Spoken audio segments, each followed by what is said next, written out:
So, our next session, we start to look beyond what's happening here in the UK, and we move to a pre-recorded session, Global Leaders of the Reuse Revolution. So this session features champions from around the world who've implemented large-scale reuse initiatives. And during the session, they've been sharing experiences on overcoming the barriers, building consumer trust, and scaling operations in diverse markets. Now, our chair for this session was Dr. Dagny Tucker, co-founder of Perpetual. And Dagny's a pioneer in reusable packaging system design and implementation, and she's sharing her technical and operational knowledge to implement and support initiatives globally to scale reuse. And then, as a lovely surprise, we actually have one of the panelists with us in real life today. So I'd like to welcome Alejandra Warren to the stage to tell you a little bit about the session. Please give Alejandra a warm round of applause. Welcome. So Alejandra is the co-founder and executive director of Plastic Free Future, usually based in California, but today here in Bristol. Welcome. Yes. Thank you. Thank you so much. Thank you, everyone, for being here. I'm glad this is the Global Reuse Summit. And I'm just here to remind you, while you are working on all of these new concepts and all of this circularity, don't forget about the Global South. Many of these products that we're talking about are going to end up there, are going to end up being sachets, are going to end up affecting communities. So think globally. I'm also part of the PR3 reuse standards. If you're not familiar with the standards yet, please look them up. We're working on global standards for reuse that are going to be applicable in America, Europe, and also in the Global South. So thank you, and I hope you enjoy. I'm here for questions after. Thank you so much. Thank you. Thanks. Hello, everyone. Welcome to the Global Leaders of the Reuse Revolution here at the Global Reuse Summit. My name is Dr. Dagny Tucker, and I'm delighted to guide today's conversation. I am the co-founder of Perpetual and was the founder of Vessel. And I launched a tech-enabled reusable foodware system in New York City, Colorado, and California at a time when there really wasn't a reuse space yet. At that time and later, through my experience, it became really clear that this work was going to require more than one single player. We would never alone scale a reuse system. And so I partnered with Ellie Moss and founded an organization called Perpetual to support the collaboration, system thinking, technical expertise, and design necessary to support reuse implementation at scale. The space, as demonstrated by this wonderful event, has come a long way. And I am honored to be joined by 3 other pioneers in innovating and advocating to get reuse here and take it further. So let's begin. First, we have Celia Renesson, co-founder and director general of Réseau Vrac and Remploy. Celia is a visionary behind France's organization of bulk and reuse professionals and the Reuse Economy Expo, the first reuse trade show and conference of its kind, which gathers stakeholders committed to making reuse an economic and ecological opportunity. Celia, I know that you, like me with Vessel, when you started your bulk store, there was a void in everything from regulatory clarity to a lack of suppliers. For others, facing a similar void in their geography now, what would you say have been the critical pillars or steps that have been foundational to the growth of the industry in France? Hi, Dr. Dagny Tucker. Hi, everybody. I'm very happy to be here with you and honored to be speaking at Global Reuse Summit. I'm happy to share my experience and this one. When I co-founded the trade association Réseau Vrac and Réemploi, which means reuse and refill network, if we can translate it, there was a void, as you said, in anything and everything. So the first step was to try to gather people around me that who wanted, like I did, to grow this market, to grow the refill and reuse industry. So maybe the the point that helped us grow the market quickly was to gather not only the distributors, but also the brands, the producers. Because if we wanted to grow a market, it was easier for us to gather the whole industry, the whole value chain. So this is how we started to gather producers, but also reuse and refill operators, the one that clean, transport, and etc. And build also the reusable packaging. And then also the distributors. So from supplier to distributors. That was really maybe the key point. Now, when we had those industries with us, at the moment we bring together over 500 firms, enterprises in our trade association. We wanted them to be on the same page of knowledge. But this knowledge was not existing at this moment. So we built the knowledge. So I hired lawyer. Well, at the beginning, I didn't have the money, so I didn't really hire her. But in the end, we finally hired her. So we needed to have a lawyer to understand the law, the void, and create the conditions and the law and the rules that didn't exist at all, and putting also objectives, refill and reuse objectives. So that was really key. And another key to structure the market was also to have some experts, like hygiene experts, HEC experts, to set the rules and the norms. Because if we want this market to develop, we need to be credible and hygienic. Otherwise, we didn't want to have any risk with health, security, and damage. So the first pillar was structuring the market with lobbying action and technical expertise, studies, and reports that we could create to set the rules, the norms, and objectives. Then the second pillar, in the meantime, was to try to develop some tools that will help the market develop really quickly, accelerating the development of the market. And this is how we created a dedicated trade fair for professionals, that like a one-stop shop, having everything under the same roof to earn time, to gain time, and meet suppliers, gather information through conferences, etc., and that will help enterprise firms, businesses, to go for refill and reuse more quickly. And then the third mission, the third pillar that has to be developing at the same time, it's promoting.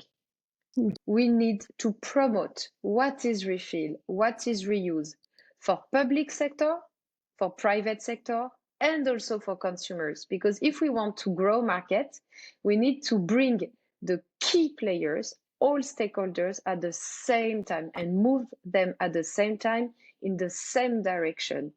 So this is how we participate in a lot of conferences like this one, like we do training, also online training for public sector and also for businesses. And we created also another event.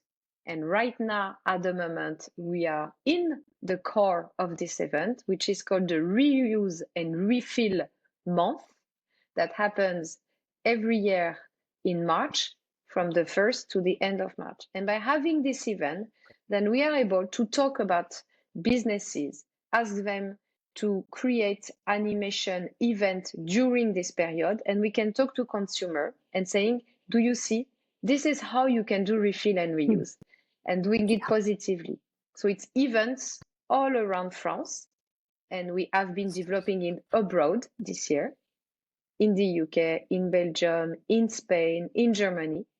And also we have this communication campaign at the same time to promote and to broadcast our messages. Thank you so much. I think the evidence of your work is really clear at the maturity of reuse in France, and I hope we can speak a little bit to that later, legislative maturity, policy maturity, et cetera. Thank you so much. That's really insightful. Next, I would like to introduce Alejandra Warren. Alejandra is a sustainability consultant, intersectional environmentalist, and activist. She co-founded Plastic Free Future in 2020, a nonprofit organization dedicated to the reduction and elimination of single-use plastic through promoting toxic, non-toxic, reusable alternatives. Alejandra is currently involved in local, national, and global efforts to address the environmental injustices caused by plastics, including work with the United Nations Global Plastics Treaty negotiations. Alejandra, welcome. Given your experience with diverse cultural groups and frontline communities, what are key elements of policy that need to be included to ensure marginalized groups are engaged and able to participate in emerging reuse systems? Thank you so much, Dr. Dagny. Actually, Dagny is also working in the Global Plastics Treaty, so it's good to see you again, Dagny. Likewise. Thank you so much for inviting me. It is really important to have diversity of voices, so thank you. As a woman of the Global South, I really appreciate the invitation to be part of this amazing panel. Regarding your question, you are absolutely right. We need more participation of systemically excluded communities. The work of organization is focused on community-based reuse. So we do about 90% of our work in low-income communities, underserved communities, and communities of color. And what we've seen is that we need more participation of these communities during the period of policy development. So we can create solutions that not only include them at the end or during the process, but we can start having these policies created and centered around these environmental justice communities that are the ones that are most affected by plastic pollution and by the linear economy, right? We also really recommend that we take a look in inspiration from natural systems, because natural systems are going to give us a perspective that is not only anthropocentric or only centered around business. So if we do a policy approach that is only going to benefit businesses, that is only going to benefit us in the way of policy development, we could miss really wonderful opportunities in the world of reuse to approach more social, cultural, and even health benefits. So we always recommend an intersectional approach to reuse systems, but also to the development of policy that can benefit these communities that are the most affected by the crisis. Yeah, excellent. And I think we've really seen those voices start to come forward at the INC negotiation process and more in policy spaces. And I know you've been a big force of that in California and many other places as well. Thank you so much. Such important points. Our third guest is Elina Lezin, head of Zero Waste Living Lab at OnView, Indonesia. Elina has 10 years experience in the circular economy and leads OnView's impact-driven ventures focused on reuse and refill solutions in Jakarta. Welcome. I had the pleasure of engaging with many of the reuse systems that you have had a hand in incubating and launching while in Indonesia, working on a UN commissioned report on unleashing scale in Southeast Asia and the ASEAN region. Many of these reuse systems, like Allner's, they're sophisticated, they're innovative, they're inclusive, they've got proven functionality and adoption. Why then? What is holding them back from scale? Yes, so thanks so much, Dr. Dagny, for this invite and for this session. So in Indonesia, we've been researching and piloting since 2019 to really get a grasp of how is it working locally. How can we make these systems embed into the local culture? So also what Alejandra was explaining, exactly that is what we're doing with our reuse systems. We've had many, but you already mentioned Alnar. Alnar is actually, it works. It's revenue generating. People, can they adopt it quite easily. And I think that's like one of our breakthrough moments where we've seen if we work with these communities of housewives, that those are resellers, then we can actually get the adoption going quite fast. Like people get it. It's not super difficult for them. They can swap their packaging. They get a small cashback. It's actually a deposit, but it works. So why is this not the norm yet? That's mainly because we are the alternative to what is something that is so out there, which is these single-use plastic packaging items. So it is super hard to compete with a super optimized system that is so like everywhere. Wherever you go here in Indonesia, the smallest islands, you will find these small sachets. So we're selling it this way or this way, and then you can return it. But those sachets, you cannot do anything with it. They will end up in the environment, but that doesn't matter. They're sold anyway. So that's the main big thing. Like if we want to really scale this up, we need to collectively, innovators, policymakers, brands, say, okay, this is what we're gonna do. We're going to actually invest in the reusable system. It can work, and we've proven that also. Like the financials can work, you can make revenue from this, but yeah, initially it is an investment. And that's, I think, the biggest issue that's currently holding it back, because yeah, the current systems are optimized for single-use plastics. So who is going to do that first step? Who is going to make these investments to really scale up what we prove can be done, even in Indonesia, even in the lower income groups? So yeah, funding. Absolutely. I think that that is not a problem you're alone with. It is not a global South problem only. It's not a geographically specific problem. I think that we have all struggled with the funding gap for infrastructure in particular and how to bridge that gap. And I think one question that, that prompts for everyone, and I'm interested, Celia in particular, I would say that for all intents and purposes, France is sort of the leading edge of reuse policy. You've got legislation including time-bound reuse targets, a certain amount of space required to be dedicated to bulk at retail stores, and a linchpin, I would say, is the funding to establish reuse infrastructure. And that was built into EPR.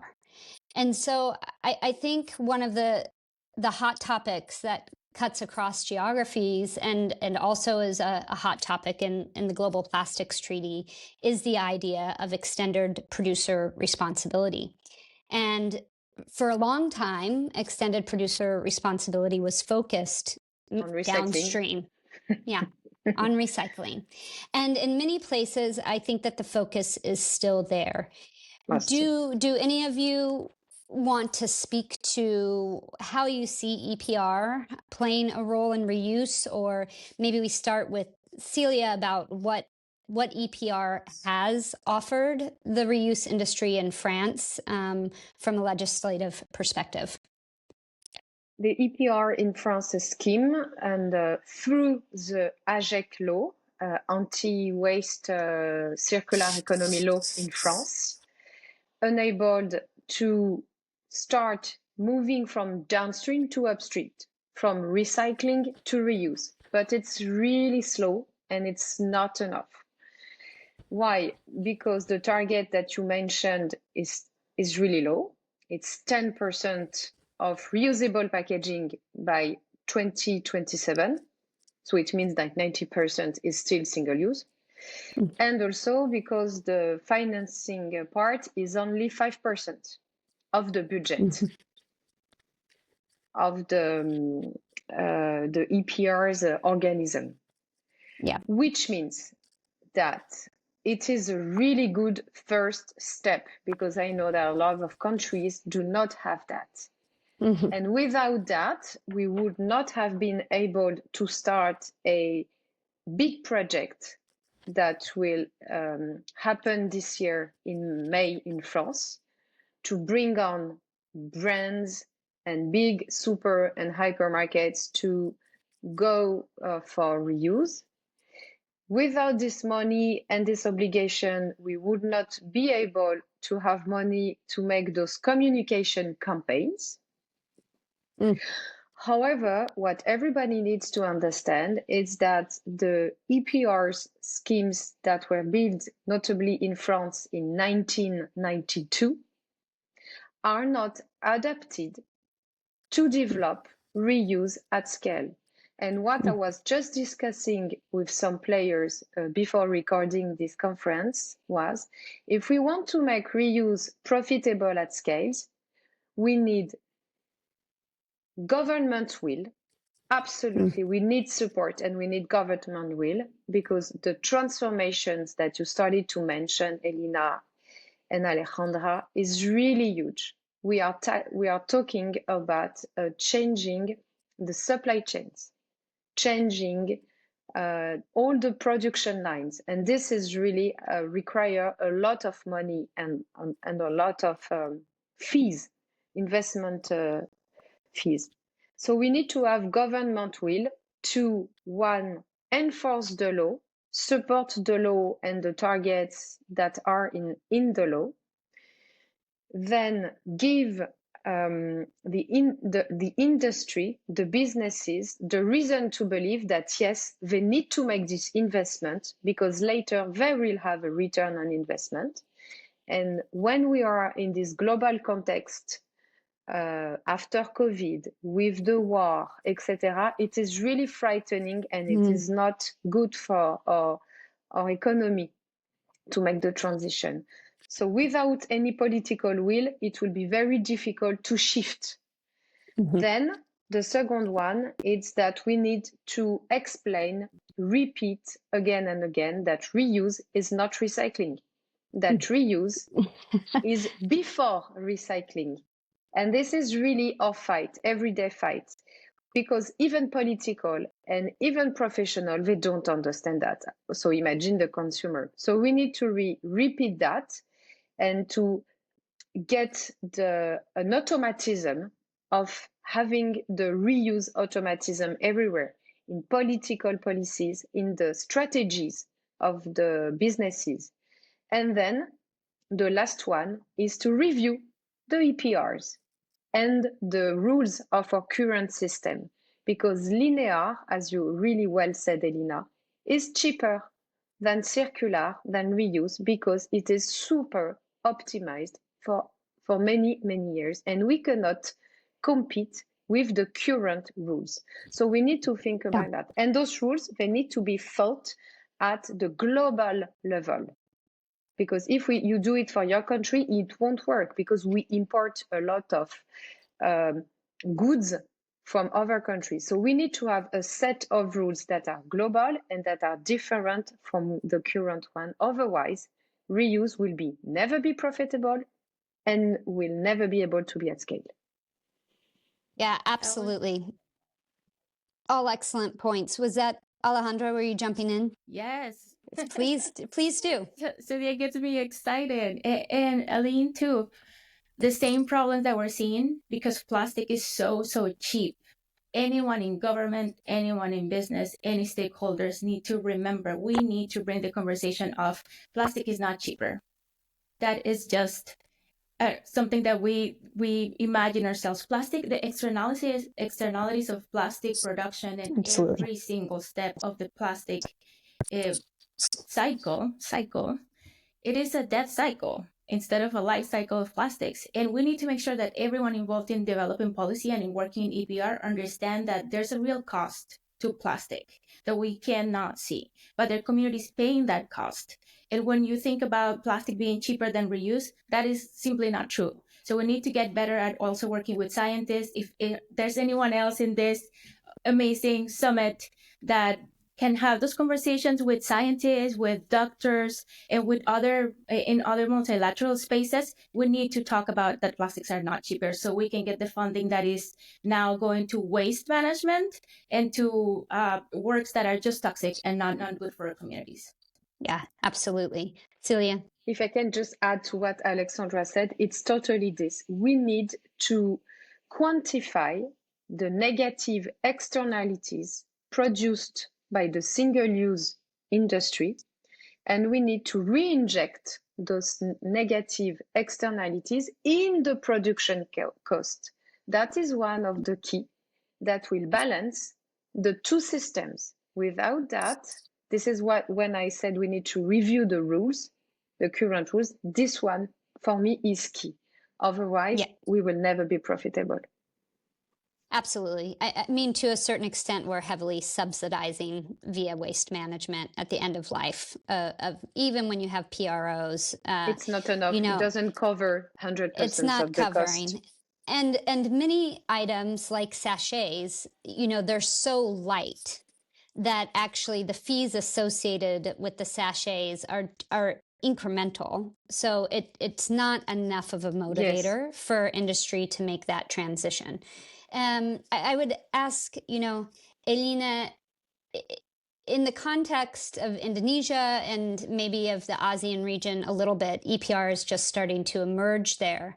And I think that, as Celia noted, I think we still have a pretty large gap, definitely in the general public, about the difference between recycling and reuse. We have to continually, reassert the differences, or repurposing for that matter, or upcycling, or any of the other confusing names.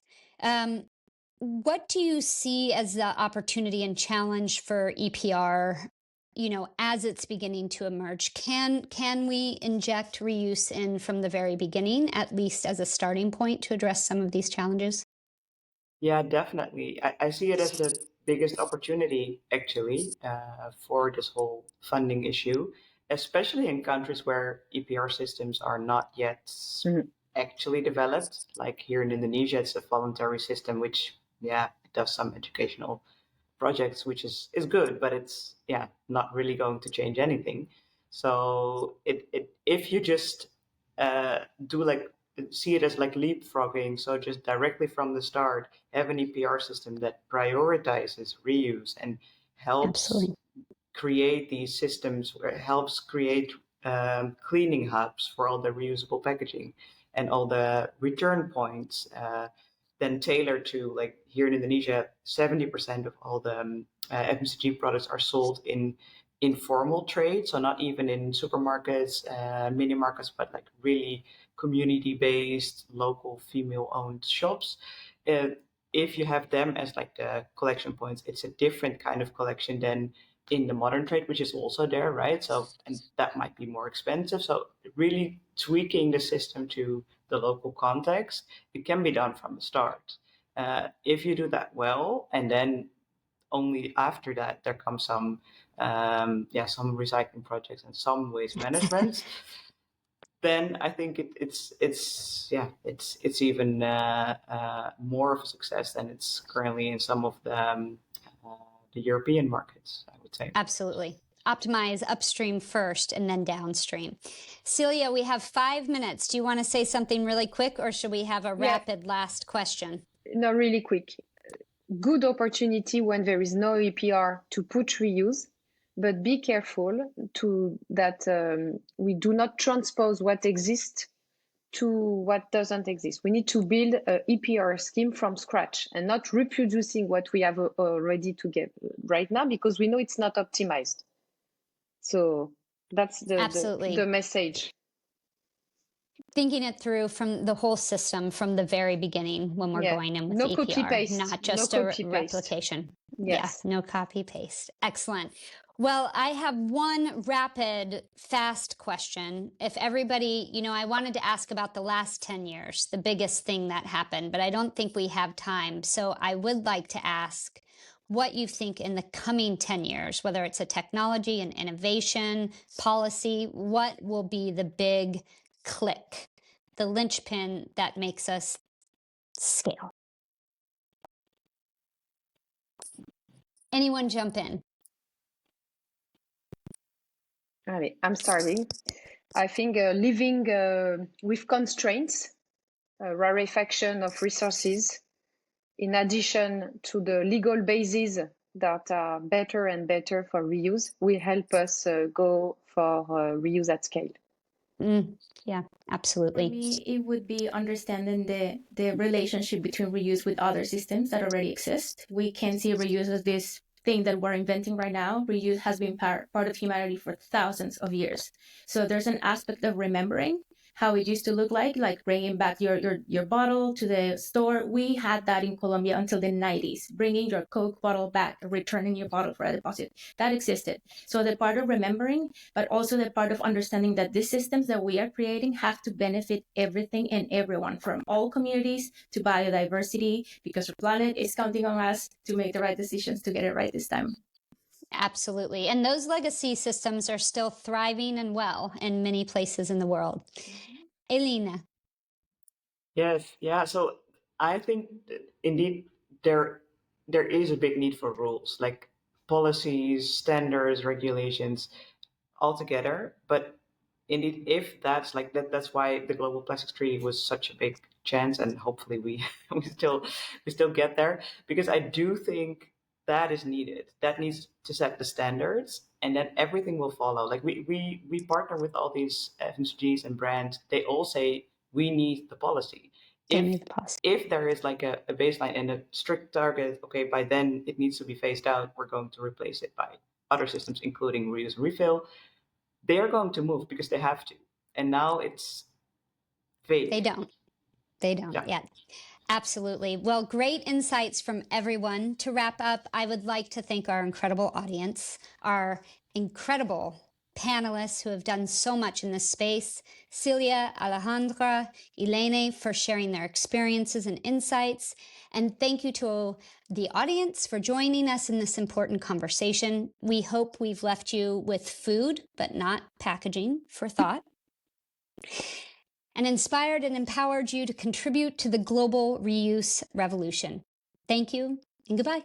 Really brilliant discussion. I really enjoyed watching that, and just from those strong, influential leaders there, from Celia, Elena, and Alejandra, and Dagny as well. I'm really grateful, and I think it's so important to have that lens here today, the intersectional approach to a just transition to a circular economy. And I think there definitely is more work to be done here in the UK, and how we include and make sure marginalised voices are centred and included, in low-income communities in the transition towards a reuse economy. ALNA was mentioned a couple of times through Alina. We're going to hear more about that project in Indonesia later in the day. And I was also really grateful for Alejandra's comments. Well, I'll bring you up on stage. Let's welcome Alejandra up on stage for a moment. Please take a seat here.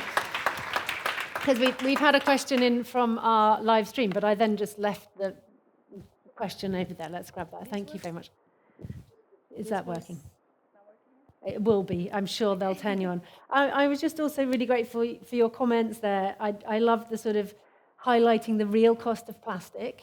And I think I'm really glad that's also been spoken about today, the death cycle instead of the life cycle. And also the point you made about remembering our reuse systems and not assuming that we have to reinvent everything. So thank you for that. So we had a question from Beatrice on our live stream. As someone from the Global South, do you think we can learn from the experience of the Global North to apply reusable systems in the Global South? You touched on that in the conversation, but what are your thoughts on that? Yeah, Beatrice, thank you. Beatrice, wherever you are, thank you for the question. I feel like that's why it's so important to continue to have this conversation, because not only the Global South has a lot to learn from the Global North has a lot to learn from the Global South. We can't continue these Eurocentric standards of we know everything and we'll tell you poor low-income communities how to do it right. Low-income communities how to do it right, because we have to be so creative on our everyday lives. There are so many issues that those communities are facing that they already have wonderful ideas. And some of the solutions that we are implementing are coming from those communities. So Beatriz, talk to your community, because your community has a lot of knowledge that could be helpful for the Global North. and continue to have conversation and pay attention to what's happening in the global south too. Thank you. Well, we're delighted to have you here. Yeah. Okay, so Alejandra is here with us all day, and so do come up and have some conversations, talk about her amazing work, any questions that you've got from that. So thank you so much.